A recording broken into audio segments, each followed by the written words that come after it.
Viewers সবাইকে স্বাগতম। আশা করি আপনারা সকলেই সুস্থ আছেন, আল্লাহর রহমতে ভালোই আছেন। তো আজকে আলোচনা করব মাইকোসিনা এই ওরাল জেলটা নিয়ে। এটার জেনেরিক নেম হলো মাইকোনাজল।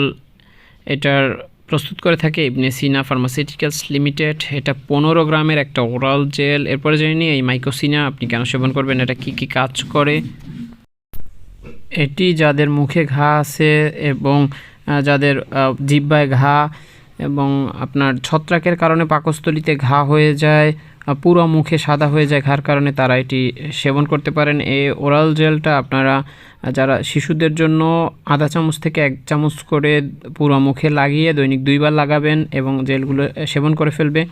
এরপরে বড়দের ক্ষেত্রে 1 চামচ থেকে 2 চামচ এভাবে দৈনিক 4 বার পুরো মুখে লাগিয়ে তারপরে এটা ওরাল জেল যেহেতু একটা খেয়ে ফেলতে পারবে।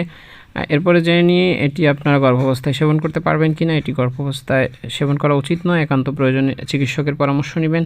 আর যে কোনো ওষুধ আপনি যদি সেবন করতে চান তাহলে অবশ্যই একজন রেজিস্টার্ড চিকিৎসকের পরামর্শ নিয়ে তবে সেবন করবেন, খেয়াল খুশি ইচ্ছা মতো নয়। আর আমার ভিডিও দ্বারা আপনাদের কোনো উপকারে আসলে তাহলে অবশ্যই একটা লাইক দিয়ে চ্যানেলটি সাবস্ক্রাইব করবেন। সম্পূর্ণ ভিডিওটা আপনি দেখেছেন তাই অসংখ্য ধন্যবাদ। দেখা হবে পরবর্তী ভিডিওতে। সে পর্যন্ত সকলের সুস্থতা এবং আরোগ্য কামনা করে আজকের মতো বিদায় নিচ্ছি। আল্লাহ হাফেজ। আসসালামু আলাইকুম।